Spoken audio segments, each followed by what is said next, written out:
and welcome to the big story right here on the BDTV Breakfast Show. This is where we go beyond the headlines to unpack the issues shaping our world and the people driving this conversation. It started as a boarding disagreement and ended as a national talking point. Fuji music legend Wasiu Ayinde Marshal, better known as Kwam, and the ValueJet airline staff clashed at Abuja's Nnamdi Azikiwe International Airport in Nigeria.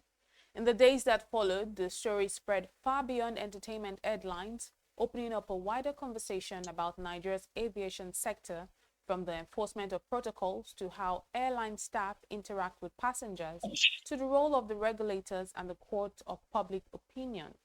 Interestingly, this is not the first time an airline has faced public scrutiny, because shortly after the Ibom Air saga with Comfort Emensin, another one followed, and the intensity of the debate shows there's a deeper conversation to be had. The question is, what can we learn from this incident that could make Nigeria's aviation system stronger, fairer, and more professional for everyone? Well, joining me today on the big story is Ifeoma Okeke-Korieocha. She's the aviation editor here at BusinessDay. Welcome to the show, Ifeoma. All right. Thank you very much for having me. It's lovely to have you. Let's start from the top. Firstly, how would you assess what actually happened in this Kwam ValueJet incident, and why do you think it drew so much attention publicly?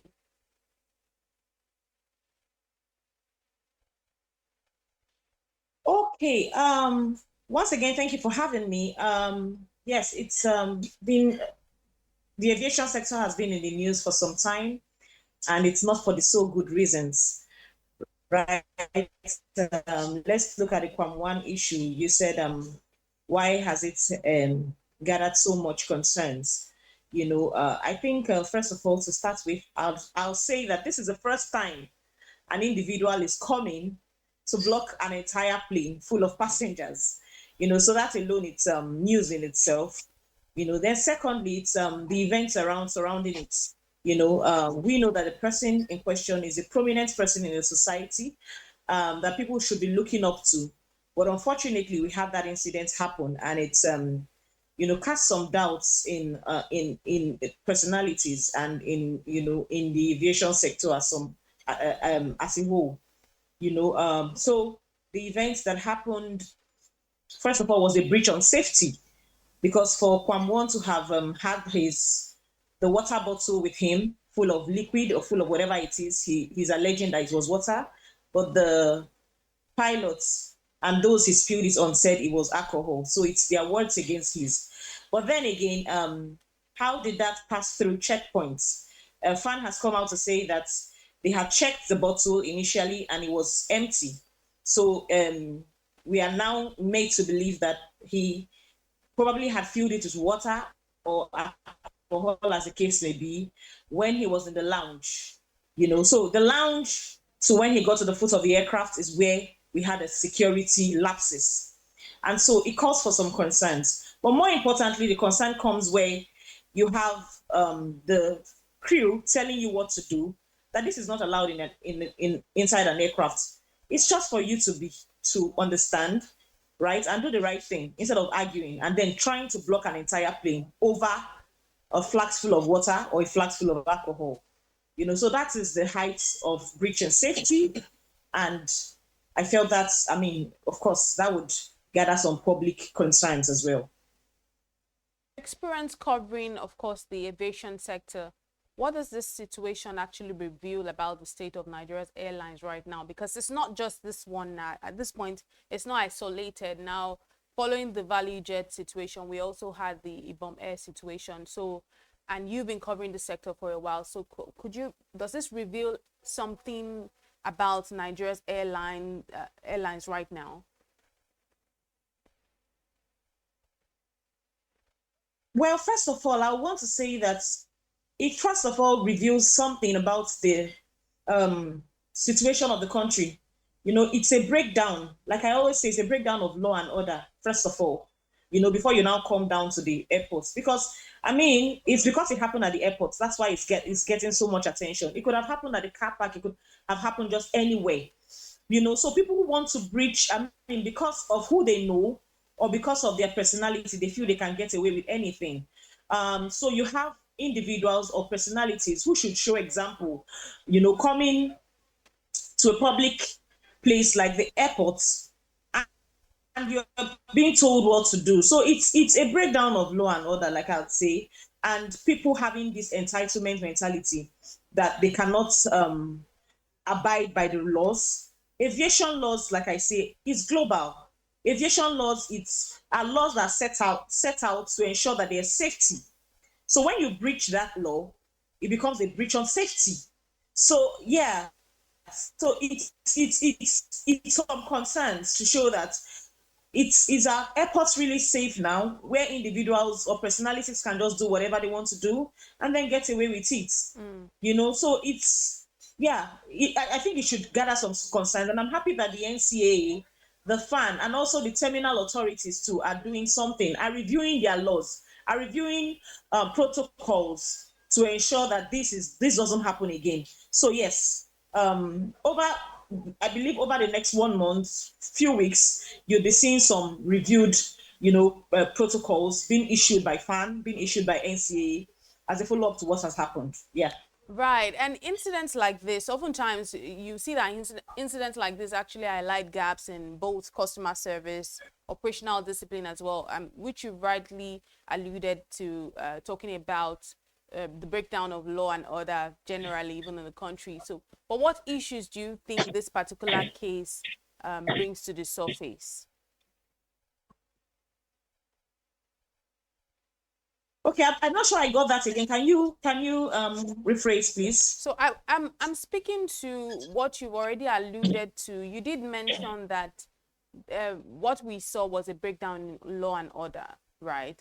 And I also am adding to it that what we also saw, what this incident is, an incident like this could also highlight, is a gap in customer service and operational discipline.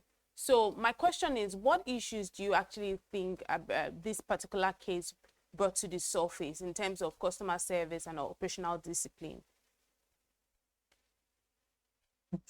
All right, thank you very much. I think first of all, when it comes to customer service, I want to believe that I personally, I've flown through the Nigerian airports a few occasions. I mean, sometimes, and I see on few occasions how the crew members attend to passengers, and I'm not really impressed. I don't want to start mentioning names of airlines, but I think this has to do with most of our airlines. There's a way you approach someone, and the person would respond really good. But there's a way you approach people, and they feel offended, and then you get the response you get from them. So I think that there has to first of all be a reorientation amongst all the airlines on how this crew are trained. There just has to be some reorientation. When you travel out of the country, there's a way. So in some countries, not all of them, passing crew attend to you, and you are really, really delighted. But in some cases, the crew is talking to you, and you are feeling really insulted, or you're feeling, is this person the one that paid for my flight, or is that something I don't know? So I think there should be some training. There should be a reorientation amongst all the airlines in Nigeria on how passengers should be treated. That's one. Then on protocol too, and there should also be some reorientation. For example, what happened with the airline with ValueJet, I feel like it shouldn't have happened if the pilots had taken control of the situation very well. Somebody is blocking the way. You didn't have clearance to move, but you moved. And if you could see that video, we want to play that video again, or if you look at that video, that was a serious breach of safety. The wing of the aircraft was going to hit Kwam 1, so I have never seen that kind of thing in aviation. That's safety breach. So I think so there should just be a reorientation all over, from the pilots to the crew to the ground handlers. Everybody needs to get trained. Everybody needs to know how to behave at some point, so that you don't get this kind of embarrassment, national embarrassment. Yes. But you would also agree that sometimes perhaps the passengers also don't, carry themselves, or they don't actually abide by some of these laws. Like we also, the one that followed was the case of the Ibom Air situation, and of course they've been back and forth about her being told to turn off her device and her not turning off her device, and she being told to delete the video that she was making and she not deleting it. However, in any case, I know for sure that there's no reason to treat someone the way she was treated. But are there also ways in which the passengers perhaps might, is there a reason why sometimes passengers tend to be a little will I say stubborn, or don't want to abide by some of these airline rules and regulations?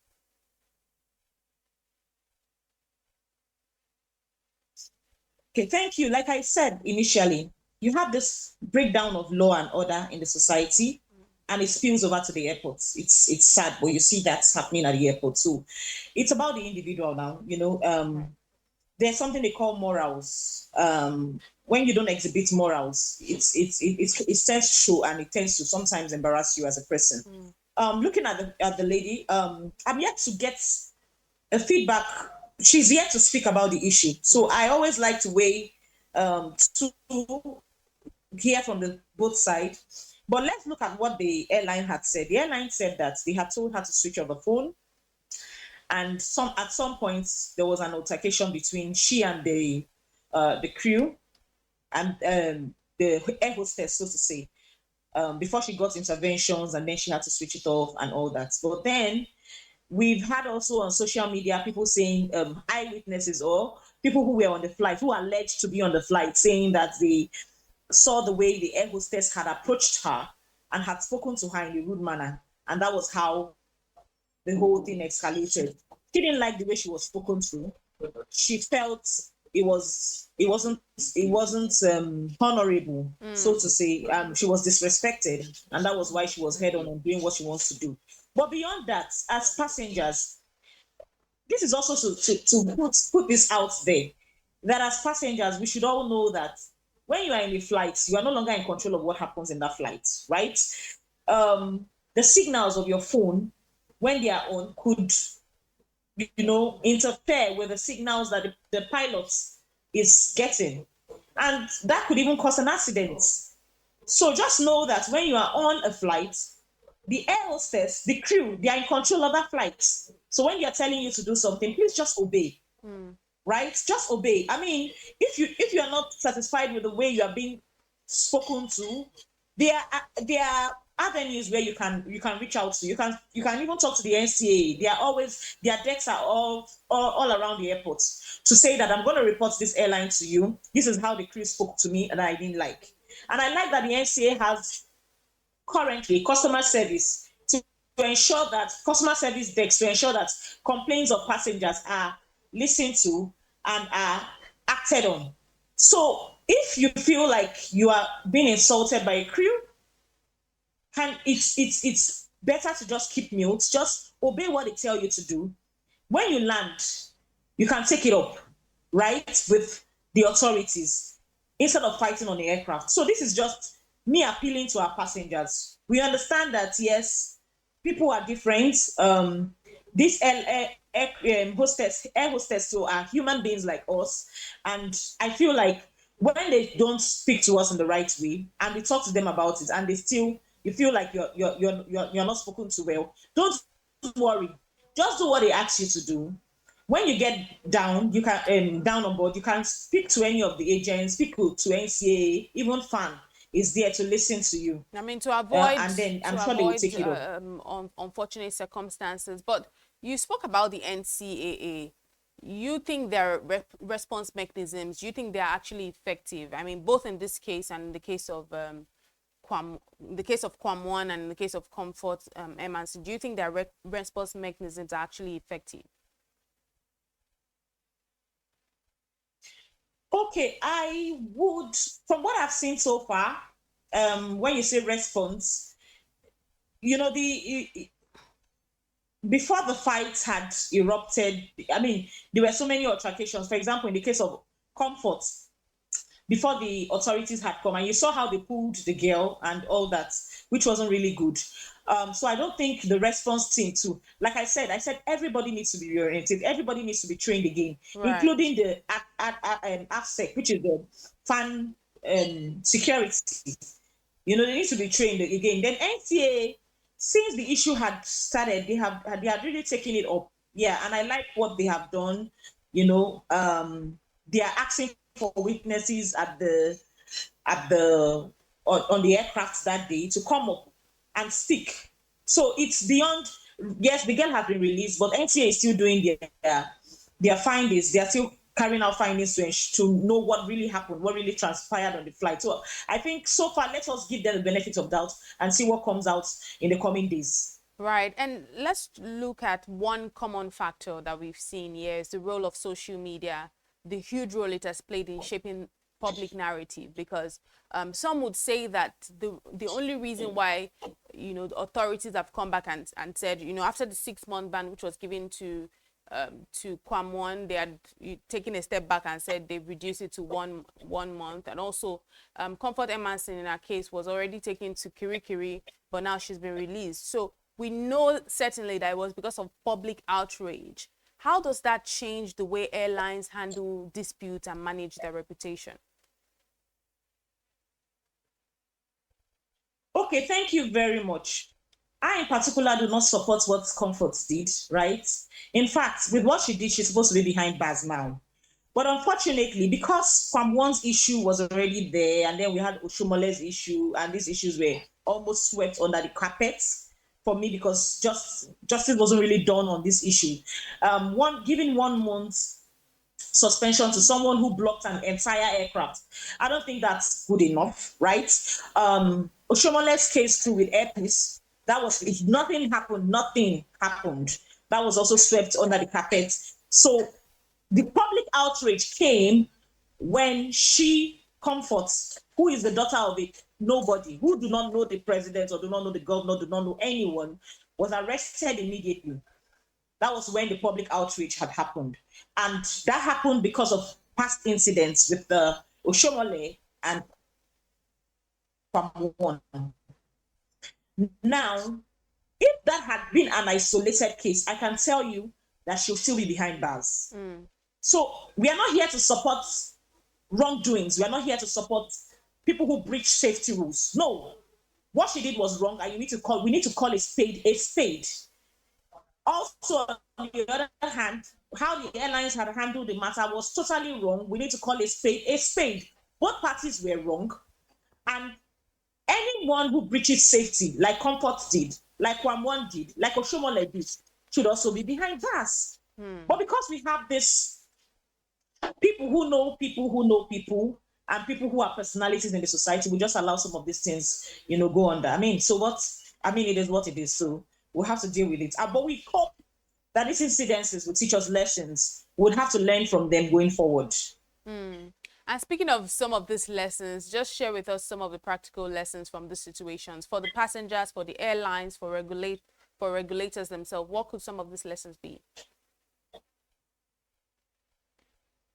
Okay, like I said initially when I started, passengers should know that yes, they also have their rights, but when you don't know how to apply your rights, when you don't know how to go about your rights the right way, it becomes an offense. It becomes a breach on safety in aviation.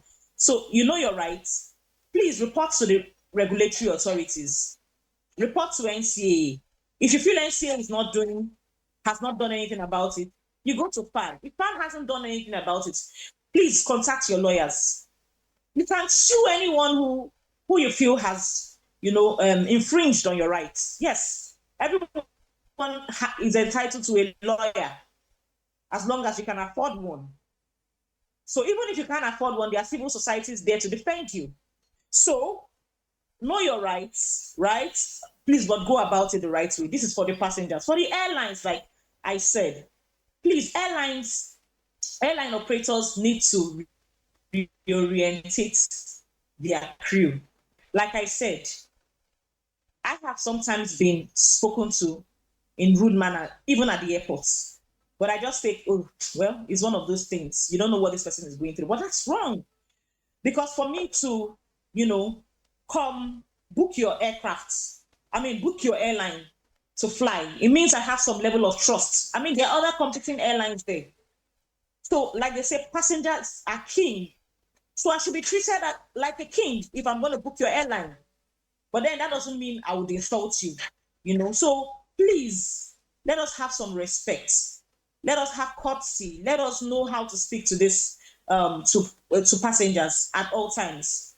And I don't think there's any sane passenger you'd speak to politely that won't listen. It's just being polite, that's all. Then to the authorities, to the NCA, we've seen that NCA, I'm sure you've seen the cases, you've seen that people need voice. But when you are not there, it looks like they are voiceless. Please be there for these passengers. Be there, listen to them, and act on what they have said. If the airlines need to be fined, find these airlines. I'm sure when 1, 2, 3 airlines are fined on infringement on passengers' rights, the other airlines will learn from it. We can't be having a crew speak to passengers the way they want. It's not done. So please, NCA, FAN, let us wake up to the call. We have a big issue on our hands, and we need to defend the passengers' rights. We also need to defend the airlines' rights as well. Yeah, thank you. The call. That brings me to my final question. With a case like this, do you see us seeing a turning point for reforms in Nigeria's aviation industry?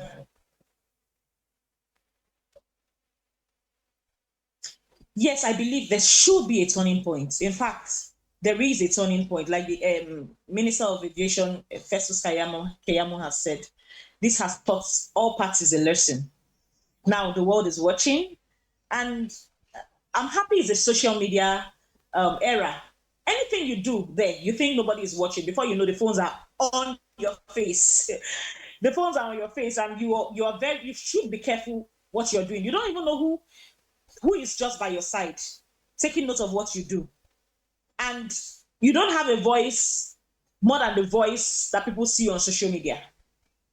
If you insult somebody on social media, people are saying it. They say, "Well, you insulted the person, but you're saying you didn't insult the person." Social media is there to validate. Social media is more like the first witness before any other witness. So let's be careful. Let's tread carefully.